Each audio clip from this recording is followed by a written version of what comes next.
Welcome back, Bible Bros, to the Minecraft Bible Project. This episode is going to be a special one. We're going to be talking about some of the things going on this week. But here you can see that since last episode, I've been busy working on making my whole area like a garden. Like, not a garden, a field. I don't know why, I just thought it might look kind of cool. You guys let me know what you think. I kind of want to leave it, but if you guys don't like it, that's fine. You know, I could put it up front, like that's traditional, like what a lot of Minecrafters do. They put it in the front there, in front of the garden, or in front of their city, like on the way in, and it makes sense. But you know, we don't do things that make sense sometimes in this season, so it really doesn't matter. There's not creeper farms in real life or any of that. So you guys let me know what you think, and we can make changes, of course, if we have to. So, next thing I want to do is actually destroy this right here. And I also want to show you guys that I've been working on a couple of other things. I also need to get, this episode we're going to be working on building the wall, part of the wall this episode. But since this episode is going to be special in regards to Christmas, I want to explain the Christmas story and why that is actually important. So we're going to be doing that this episode, and hope you guys enjoy it. So let's destroy this real quick, and then I'll show you guys what I've been working on another, and then we'll head over and build the wall, and then we'll do an explanation of why Christmas is so important. Also, I want to explain the reason I'm destroying this pyramid here is because I want to make like a little path from the garden all the way over here. Not that I need to, but I sometimes am bringing the horses back and forth. That's another thing we got to do this episode, is test the horses. Which ones jump highest, which ones run fastest. We've got the two from last episode we need to check. And then next episode we'll probably breed up some more to see if we can get any other better ones if they aren't that great. So anyway, let's get to it, and I'll see you in a second.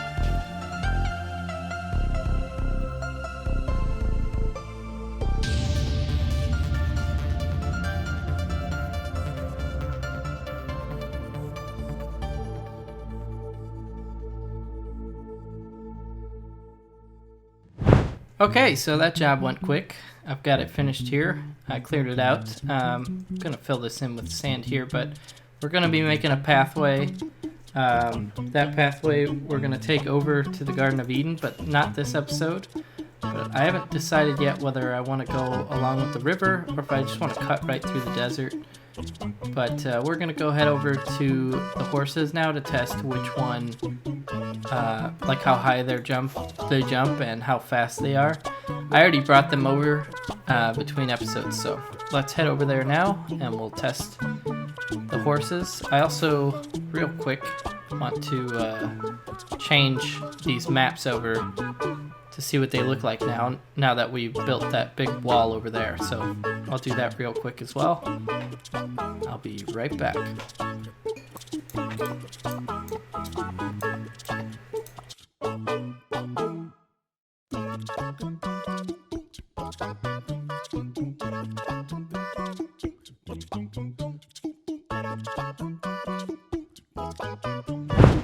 Okay, so I finished it up. You can see quite a big difference there on this side, and on this side I have it updated on this side showing the netherite, or the, what's that called? Nether, whatever that's called.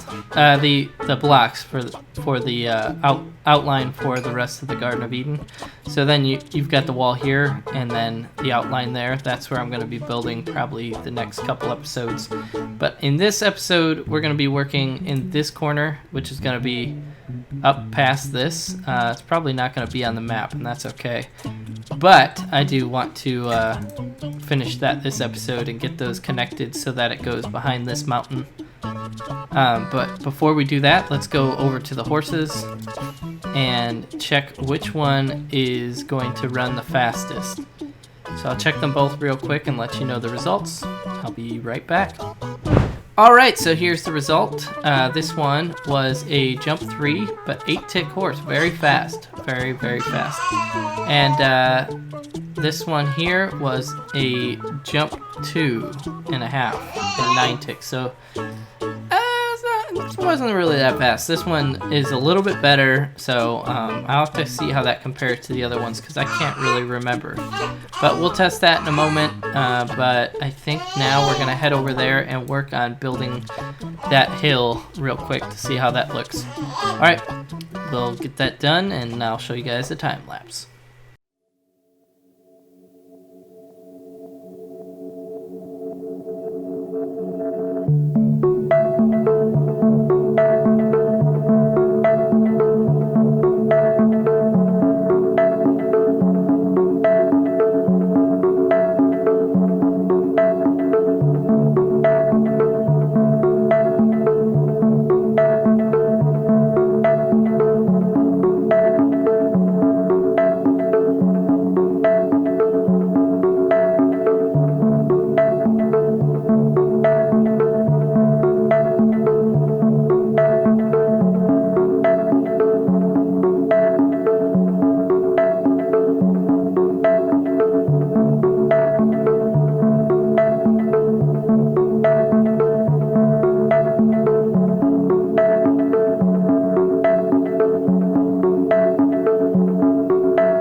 And there you go. I've done it. You've seen it in the time lapse. I mean, I've kind of done it. It kind of looks like I've done it, but not quite exactly, I would say. But I spent time getting this area over here done from last episode, the part I didn't finish, to this corner. So yeah, just don't worry. Just ignore the fact that this is a big open gaping edge over here. I haven't finished that yet, and I'm not sure when I'll do it, to be honest. So we'll see when that happens. Eventually, I will get it done, but I have to collect a lot more dirt to do that. And of course, this side's open as well, and this one over here. And speaking of collecting dirt, I'll have to collect dirt to figure out this whole sand area. So I have to cover it all the way from this corner, all the way over, like, I don't know, like all the way over to here. It's going to be about just as big as it was when we did it last time over there. Maybe even bigger. I don't know. The scope and scale of it is quite massive, but we'll get it done. You know, I've done big projects many times, over and over and over again, so I'm not afraid of it, but we'll have to collect the materials, and that does take some time. And we'll figure that out when we do it. But for now, we're going to get to the verses of the episode. This time I put several verses together because I wanted to do something special.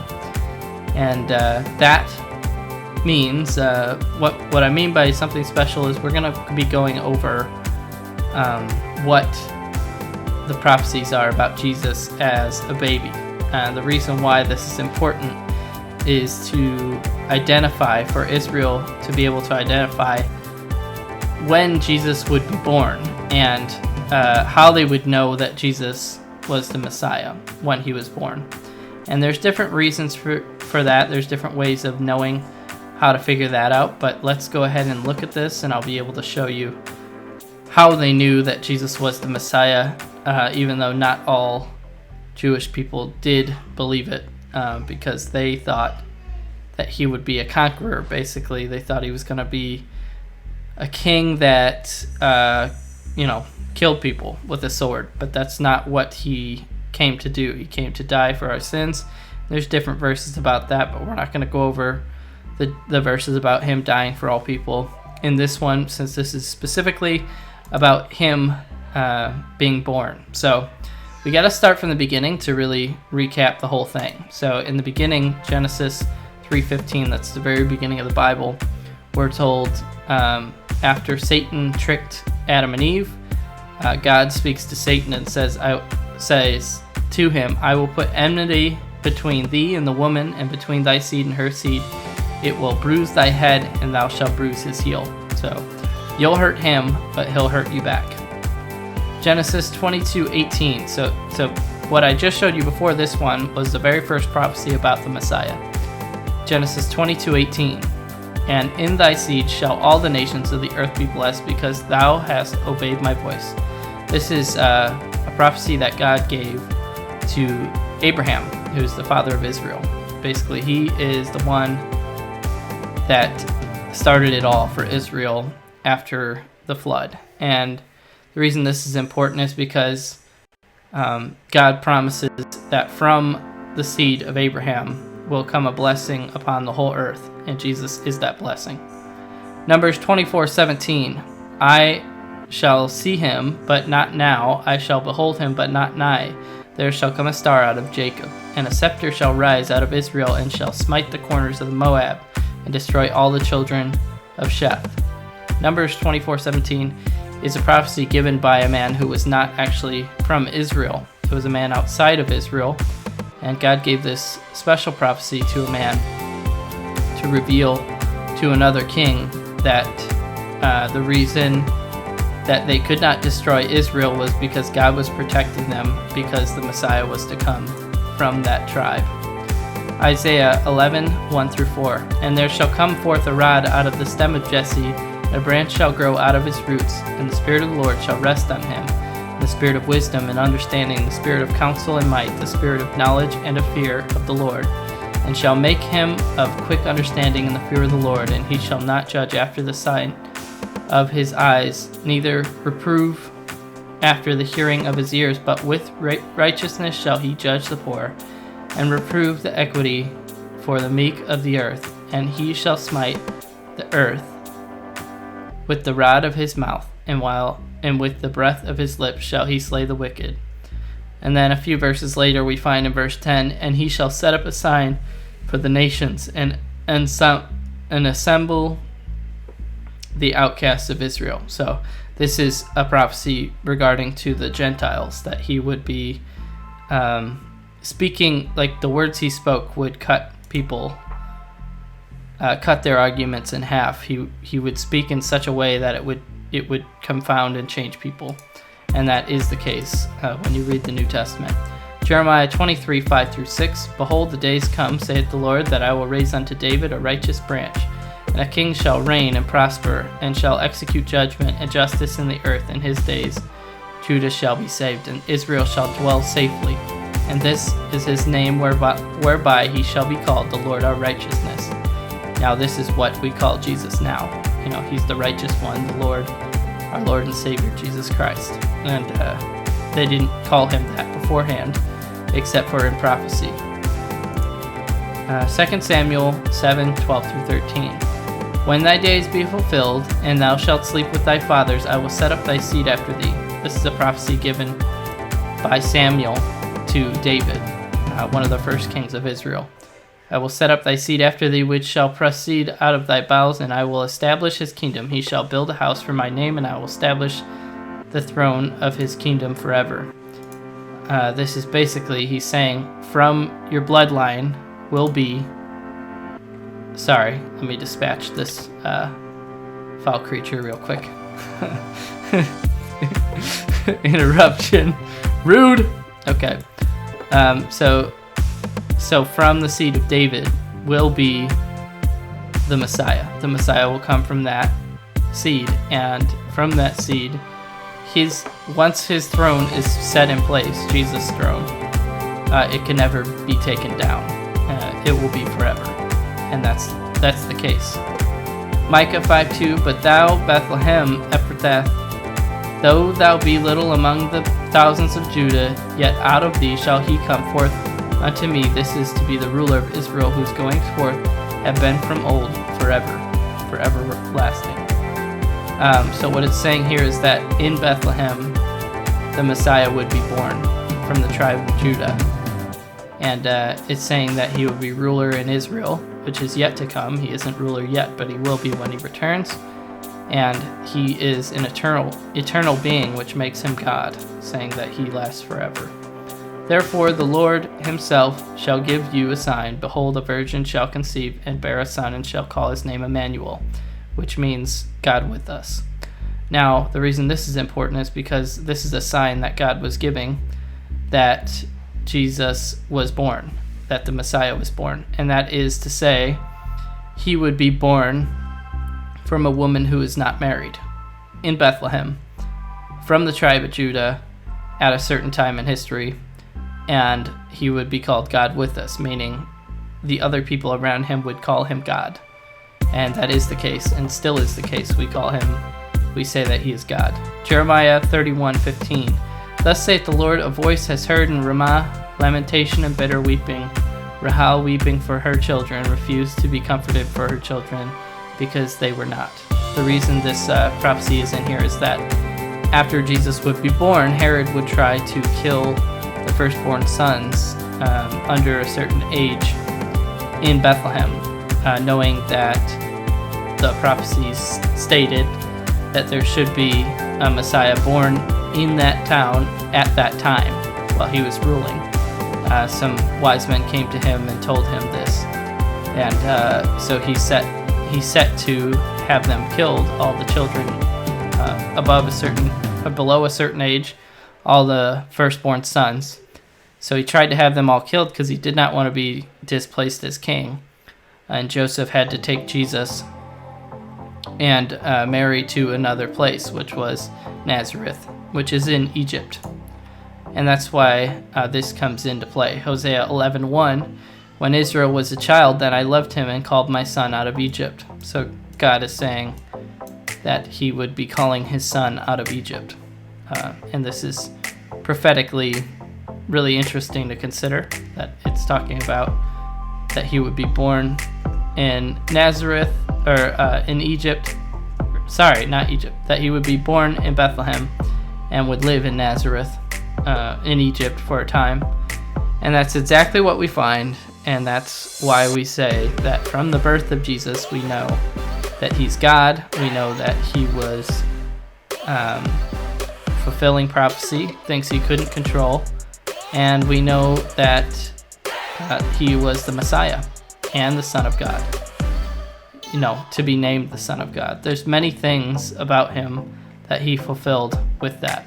So now that we're done with that, friends, we're going to go ahead and get these horses taken back. I think I realized that these horses that I bred, I think I bred a 14 tick horse last time, which I thought was fast, and I realized actually that's the slowest horse.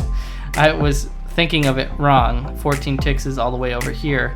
The lower the ticks, the better in the running thing, in the speed. So that's a mistake of mine. We're going to have to go and breed up some horses, but this one here is ending up to be the fastest and the highest between the two. So I'm going to take him back and see how that compares to the others.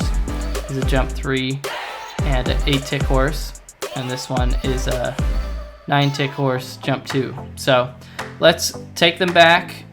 This one actually I'm probably going to leave here in the garden to just roam around, but this one I'll take back and we'll get him checked in comparison to some of the others, and then we'll get one more horse bred, and then that'll probably be it for the episode. I don't think there was anything else I forgot to do this episode.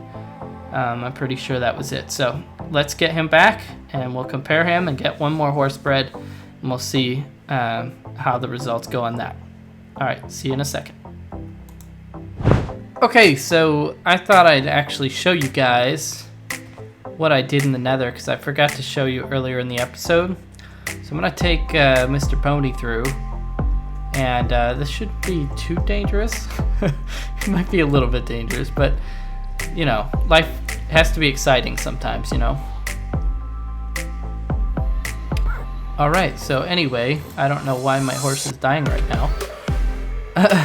Wow, he almost fully died. Okay, so yeah, we're in the nether, as I stated.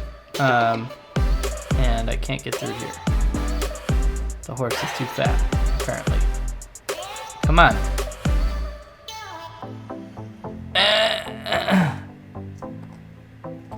Okay, let's break him out.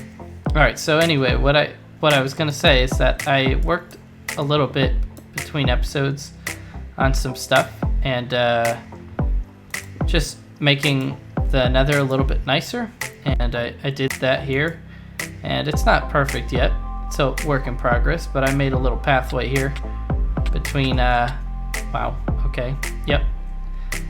Once again, I did not think this through. Okay, well, let me...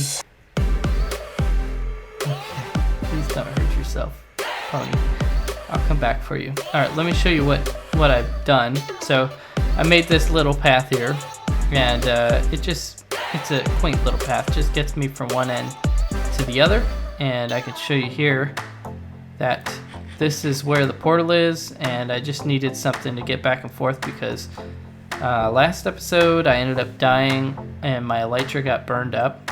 Something about flying through the nether, it like glitched out and my computer like couldn't keep up with it or something. I don't know, but I ended up dying. And it destroyed my elytra, which was pretty sad for me. So that happened, but it's not that big a deal now because I've got this pathway. So if it's running, excuse you, if it's running a little glitchy, I can just, I can just use the pathway. Or if I die somehow in the nether and I don't have a way to fly through, I can use the pathway. So that's pretty nice and convenient. So I'm pretty glad to have that now. And I'm just gonna fix this up a little bit and then get my horse through. And I'll see you guys once I get the horse through and onto the other side.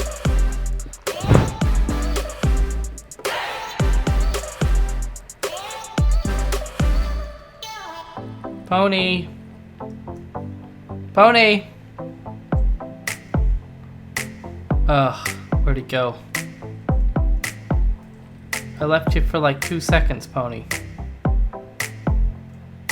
Where'd you go? Where the heck did that horse go?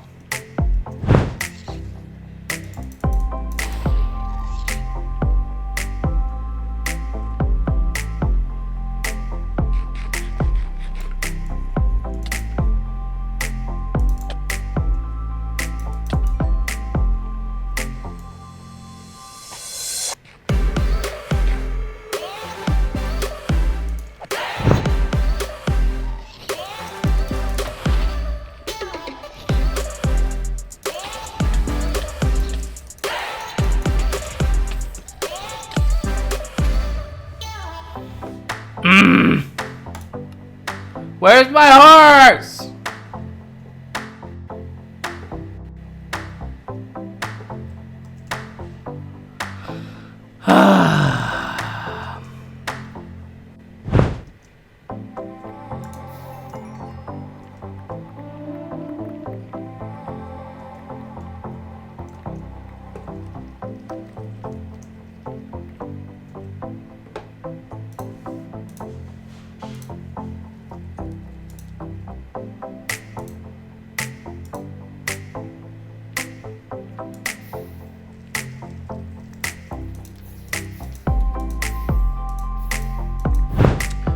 Well, I was able to get my stuff back, so that's good.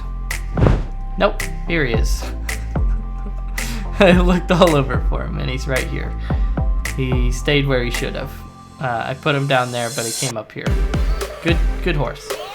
Okay, well, let's head back and let's go check what he is compared to the others. I think, is he an 8-speed horse?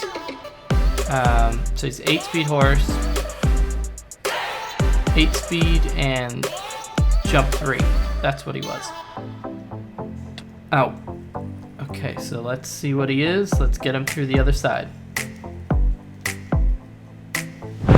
Alright, so nothing terrible happened in the meantime. So let's see how he compares here. So see, I used a speed 14, which is actually like the slowest horse at all, like forever. Terrible.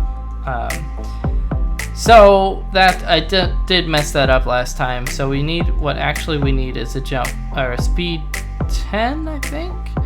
But actually the one I'm riding right now is a speed 8. So this is actually maybe, yeah, so speed 8 right here. This one's a jump 2. So guys, we actually have now the fastest and highest jumping horse.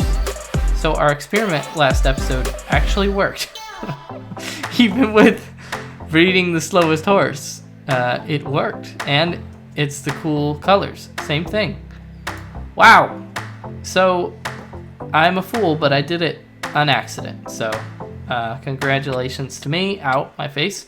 And so now we're going to check what we can do compared with other horses. We're going to breed the faster. Well, now that new horse we're going to breed, and we're going to breed it with the highest jumping horse. But he might be the highest jumping too. I'll have to check that real quick because I'm not really sure. I don't remember exactly what the highest jumper was. So let's go get some sugar and get to testing real quick and see what we can find for the best horse. Jump 3, jump 3. So he's a jump 3, and he's a speed 8. So wow. All right, guys. So we don't need to breed any more horses. Turns out this is the fastest horse and the highest jumper, and we'll have to name him. Somebody send me a comment. Let me know what I should name this horse. I've got some cool names in mind, but I always like to throw that to you guys first. If I don't hear anything, I'll come up with something myself. So once again, I want to remind you guys what the point of Christmas is. It's about Jesus Christ, the baby Jesus being born, and that's why it's called Christmas. It's about Jesus Christ, the baby born that saves us all. He's the Messiah, and we have to thank him for doing that for sure. And also keep in mind that Christmas is not about presents. It's not about Santa. It's about Christmas, about Jesus. And I just want to tell you guys thank you so much for watching, and Merry Christmas. And hope you enjoyed the episode. We'll see you next time. Peace.